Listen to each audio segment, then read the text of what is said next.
नमस्कार दोस्तों, आप अपने एग्रीकल्चर क्लासेस में यूट्यूब चैनल पे आपका स्वागत है। जैसा कि आपको पता है कि आप की जो है मैथमेटिक्स की क्लासें प्रोवाइड की जा रही हैं। ढेर सारे वीडियो आपको प्रोवाइड किए जा चुके हैं, आप अच्छे से उनको देख भी रहे हो, ठीक है। और इस तरह से हमने आपको पिछले लेक्चर में कोऑर्डिनेट ज्योमेट्री का जो है कुछ क्वेश्चन और दो बिंदुओं के बीच की दूरी और त्रिभुज के क्षेत्रफल निकालने का जो है तरीका आपको बताया था, कुछ क्वेश्चन भी कराए थे। तो उसी कड़ी में आपको हम आगे लेके चल रहे हैं। जैसा कि संरेख बिंदु होगा तो हमें कैसे पता चलेगा कि बिंदु संरेख है ना, कोलिनियर पॉइंट। तो एक क्वेश्चन हमारे पास ले रखे हैं, कहते हैं बताइए कि बिंदु 1,5, 3,14 और -1, -4 संरेखी है या कोलिनियर है। यानी अगर जो हम पिछला फॉर्मूला आपको बताए थे, delta equal to half x1 minus y2 minus y3 plus x2, ठीक है, x2 y3 minus y1 plus x3 और 3 के बाद हो जाएगा 1 के बाद 2 हो जाएगा। अगर ये फार्मूला हमारे पास था भाई, है ना, त्रिभुज के क्षेत्रफल निकालने का फार्मूला था, ठीक है। अगर इस त्रिभुज के फार्मूले का जो था हमारा जो वैल्यू निकाल रहे थे, तो हमारा क्या निकल आता, त्रिभुज का क्षेत्रफल निकल आता। अगर ये 0 आ जाए, अगर इसका मान क्या हो 0 आ जाए यानी शून्य आ जाए, तो हमारा जो त्रिभुज होगा वो क्या हो जाएगा, संरेखी हो जाएगा। यानी वो जो पॉइंट थे हमारे आसपास, ठीक है, ए था, बी था, सी था, इसके कुछ कोऑर्डिनेट थे, इसके कुछ कोऑर्डिनेट हैं, तो उनका जो क्षेत्रफल हम निकाल चुके थे। अब यहाँ पर क्या है भैया कि इनके जो पॉइंट है कोलिनियर है। कोलिनियर मतलब ये इधर आ गए, ये इधर आ गए, ये इधर आ गए, यानी एक ही बिंदु पर मिल गए, तो उसका क्षेत्रफल क्या हो जाएगा, 0 हो जाएगा। तो कुल मिला के इसमें हम क्या लगा दें, 0 लगा दे भाई। तो इसका मान 0 आना चाहिए, ठीक है, इस त्रिभुज के क्षेत्रफल का मान 0 आना चाहिए। यही कंडीशन हमारी कोलिनियर कहलाती है, समरेखीय कहलाती है। चलिए देखते हैं भाई, एक क्वेश्चन हमारा है कि बिंदु दिया है 1,5, 3,14 एंड -1, -4 संरेखीय है। इस फॉर्मूले में वैल्यू रखेंगे, इसका मान रखने पर 0 आ जाए तो हमारा जो बिंदु होंगे वो क्या हो जाएंगे, संरेखीय हो जाएंगे, एक लाइन रेखा में हो जाएंगे, ठीक है ना। तो हमारे पास बिंदु है ना, ये ए हो जाएगा, ये बी हो जाएगा, ये सी हो जाएगा, ये x1 y1, ठीक ना। चलिए यहाँ लिख दे रहे x1 y1 का कोऑर्डिनेट दिया है 1,5, ठीक ना। और x2, y2 का निर्देशांक दिया है, बिंदु दिया है 3,14 एंड x3, y3 की वैल्यू है, मान कितना दिया भाई, -1, -4, है ना। ये तीन बिंदु हमारे पास दिए हैं, तो हमें निकालना है कि इसकी वैल्यू 0 आए, है ना। Delta is equal to half x1, 1 के बाद हो जाएगा 2, 2 के बाद हो जाएगा 3 प्लस x1 के बाद x2 हो जाएगा, और 2 के बाद हो जाएगा 3 और 3 के बाद हो जाएगा 1, फिर x3 हो जाएगा, 3 के बाद 1 के बाद भैया 2 आ जाएगा, ठीक ना। अब इसमें वैल्यू रखना है और रखने के बाद आपको हल कर लेना है। हल करने पर 0 आ जाए तो हमारा जो पॉइंट होगा, जो बिंदु होगा, ठीक है, वो हो जाएगा कोलिनियर, है ना, संरेखीय हो जाएंगे, ठीक है। चलिए देखते हैं भाई, तो half 1/2 x1 y1, x2 y2, x3, y3 आपके पास मान दिया है। x1 का मान है 1, y2 x1 y1, ठीक है, x2 y2, x1 y1 x2 y2, y2 है हमारे पास 14, y3 कितना है -4, माइनस से हो जाएगा प्लस का 4, ठीक ना। फिर है प्लस x2 हमारे पास कितना है 3, y3 है कितना -4, माइनस का y1 है आपके पास 5, ठीक है। x3 प्लस का x3 कितना हो जाएगा -1, और y1 हो जाएगा 5 और माइनस y2 हो जाएगा आपके पास 14, ठीक है। चलिए इसको हल कर लेते हैं। 14 और 4 18 हो जाएगा, 18 प्लस 5 4 9 माइनस का 9 त्रिक 27 यानी माइनस का 27 हो जाएगा आपके पास, ठीक है ना। प्लस 14 है ना, 14 में से 5 माइनस करोगे, है ना, 9 5 14, यानी 14 में से आप 5 माइनस करोगे तो माइनस का बचेगा 9, और उससे पहले है माइनस का 1, है ना, माइनस का 1। ठीक है, चलिए देखते हैं।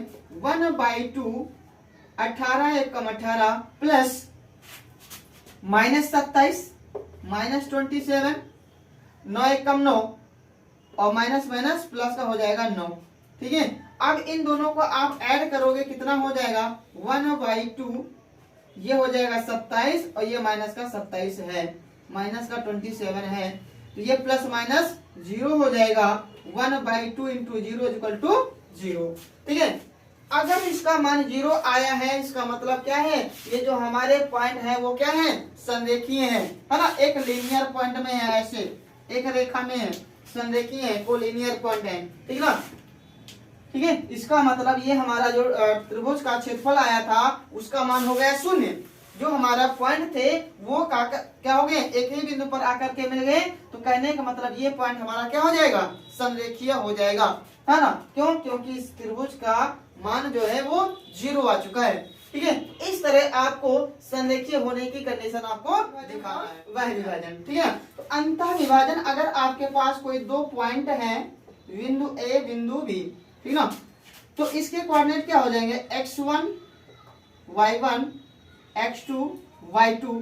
यहाँ पर कोई पॉइंट है तो ये अंतः विभाजन कर रहा है ना, P है, इसका अनुपात दिया है m अनुपात n, या m1 of m2 m1 n1 भी मान सकते हो। ये अंतः विभाजन है, अंतः विभाजित कर रहा है, तो इसका जो फॉर्मूला हो जाएगा, क्या हो जाएगा, m प्लस n लिखोगे आप, और नीचे भी क्या लिखोगे, m प्लस n लिखोगे। ठीक ना, अब उधर से उठा लेना है ना, पीछे से, ये हो जाएगा x2 x1। ठीक ना, इसी तरह से दूसरा कोऑर्डिनेट क्या हो जाएगा, m प्लस n तो रहेगा ही रहेगा, m प्लस n तो रहेगा ही रहेगा, नीचे क्या हो जाएगा, m प्लस n। अब दूसरा कोऑर्डिनेट क्या हो जाएगा, इसके साथ में y2 आ जाएगा, और यहाँ पर y1 आ जाएगा। ठीक है, फॉर्मूला क्या आ जाएगा, mx2 plus nx1 upon m plus n, my2 plus ny1 upon m plus n। ये आपका अंतः विभाजन का सूत्र हो जाएगा। देख लीजिए, आपका पॉइंट क्या है, P, बिंदु A का दिया है x1 y1, और दूसरा दिया है x2 y2। बिंदु A है, बिंदु B है, एक पॉइंट P ले लिया जो अंतः विभाजित करता है, उस रेखा को अंतः विभाजित करता है m अनुपात n में, तो आप लिखोगे m प्लस n, है ना, x2 प्लस x1, नीचे भी m प्लस n रहेगा, इधर क्या हो जाएगा, m plus n y2 plus y1 हो जाएगा। ठीक है, अब चलिए इधर देखते हैं हम लोग बाह्य विभाजन में। बाह्य विभाजन यानी ये हमारा पॉइंट है A, x1 y1, ये बिंदु B है क्या, x2 y2 ठीक है, x2 y2। अब ये क्या कह रहा है, बाह्य विभाजन, यानी यहाँ पर कोई बिंदु बाहर लिया गया P, उसका अनुपात है m अनुपात n। ठीक ना, इसका फॉर्मूला क्या हो जाएगा, m माइनस n, नीचे हो जाएगा m माइनस n, इसमें लगा दो आप क्या, x2 x1। ठीक है, कॉमा, फिर यहाँ हो जाएगा m माइनस n, यहाँ हो जाएगा क्या, y2 minus y1 upon m minus n। इस तरह से आपके कोऑर्डिनेट पॉइंट आ जाएंगे। ये बाह्य विभाजन हो जाएगा, कोई रेखा है, उस रेखा से बाहर कोई बिंदु है, उसको वो बाहर विभाजित करता है, और यहाँ पर क्या हो जाएगा, अंतः विभाजन। ठीक है, अंतः विभाजन। ठीक है, क्वेश्चन है, यहीं पर हम बिंदु मान ले रहे हैं क्या, 3,4, यहाँ पर दिया 3,4, और दूसरा पॉइंट दिया है 1,2, बी वाला दिया है 1,2, अनुपात दिया है 2:3, ये दिया है 2:3। तो ये कह रहा है अंतः विभाजन और बाह्य विभाजन दोनों पूछ रहा है, अंतः विभाजन और बाह्य विभाजन दोनों पूछ रहा है। पॉइंट है 3,4 1,2, अनुपात दिया है ना 2:3। तो आपसे पूछ रहा है अंतः विभाजन क्या होगा और बाह्य विभाजन क्या होगा। तो यहाँ पर देख लीजिए क्या हो जाएगा, m, तो यहाँ पर m अनुपात n आपके पास लिखा है, ये x1 y1 है, तो यहाँ पर क्या हो जाएगा, m प्लस n, यानी यहाँ हो जाएगा 2 प्लस 3, x2, तो x2 कितना है, 1 है, इंटू में 1 हो जाएगा प्लस, ठीक है, यहां पर हो जाएगा 3 यानी m n हो जाएगा। यहां पर हमारे पास क्या दिया है x1 हो जाएगा 3 बाई m प्लस n 2 3 5 हो जाएगा।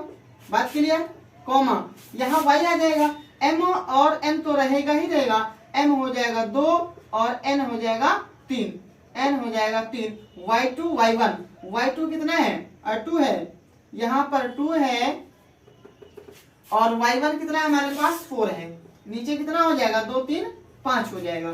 ठीक है, तो 2 1 कम 2 ये हो जाएगा प्लस 3 तरफ का 9 हो जाएगा बट्टा में 5, कॉमा।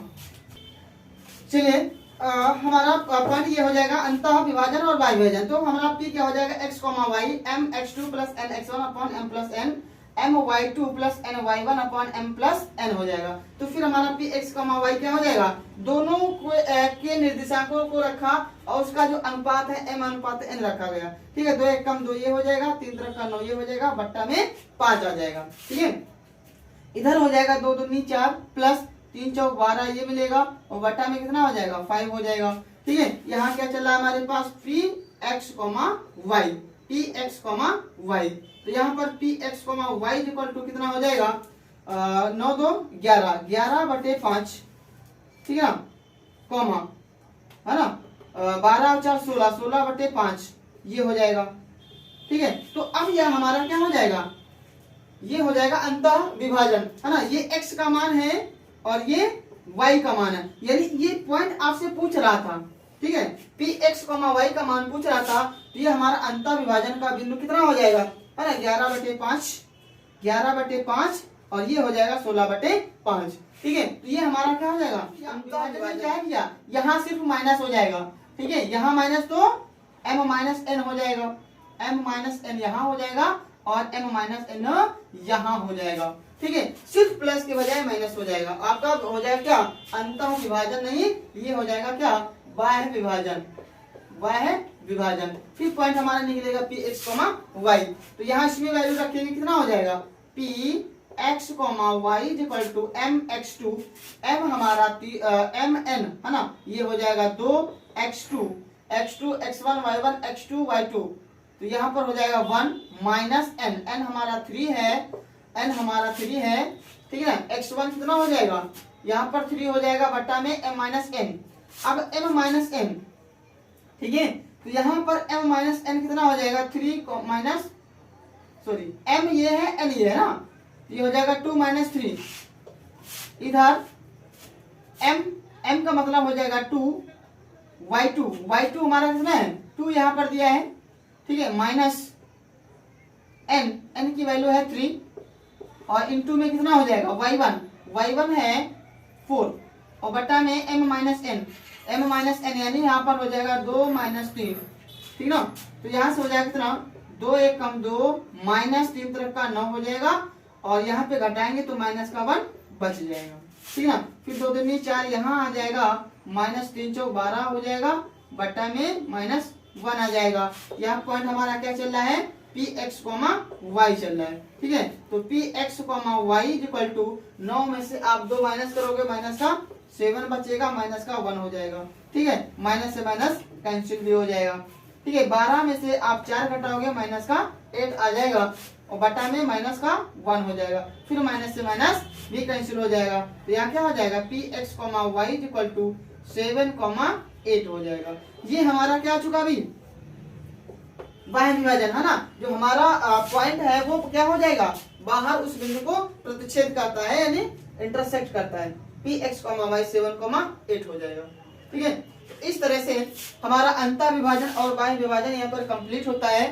ठीक है, और वही चैनल को सब्सक्राइब करते रहिए सभी लोग, है ना, और आपकी क्लासेस प्रॉपर मिलती रहेंगी, आप लोग अच्छे से तैयारी करते रहें। ठीक है, तो इसी तरह आपको डेली जो है क्लासेस मिलती रहेंगी, आप अच्छे से उसको तैयार करते रहें। ठीक है, तो अगला टॉपिक अगली क्लास में आपको मिलेगा।